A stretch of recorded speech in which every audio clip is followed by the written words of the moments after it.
the girls involved in a robbery. Josh tells them, without a doubt, those are the two girls. With their identities confirmed, detectives search for the last known addresses of the two women. And what they discover is shocking. They lived in the same apartment complex where the murder happened.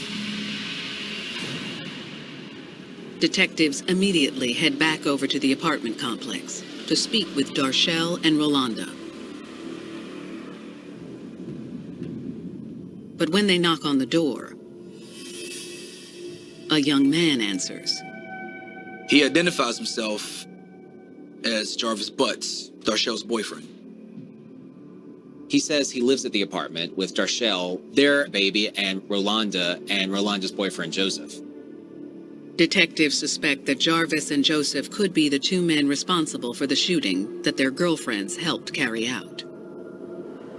They didn't really have any evidence against the guys, but they did have solid evidence against Darshell and Rolanda. When Detective Moeller glances inside the apartment, she spots even more evidence against Darshell. I look down and I see a red dress. Josh mentioned that Darshell had been wearing a red and white floral dress. Detectives ask Jarvis for his girlfriend's whereabouts. I said, "Hey, is Darshell here?" And he said, "Yeah, she is." Jarvis calls for Darshell. And within moments, she approaches the door. When they first encounter her, she seems nervous. Detectives tell Darshell she's under arrest for felony murder and armed robbery. Because, the descriptions that McCarter gave, we were able to have a suspect in custody. She was shaking, visibly shaking.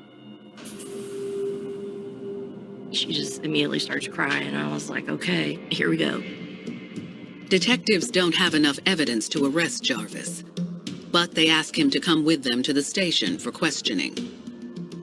Surprisingly, he agrees. He's actually pretty cooperative.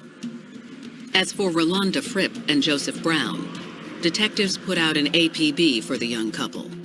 Rolanda and Joseph aren't home, and they don't know where they are.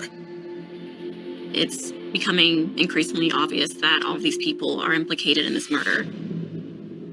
When detectives sit down with Darshell, she immediately shuts down any hopes for a confession.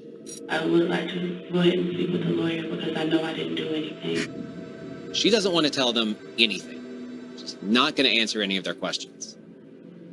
It was frustrating, and it was disappointing. With Darshell remaining tight-lipped, detectives turn to her boyfriend, Jarvis.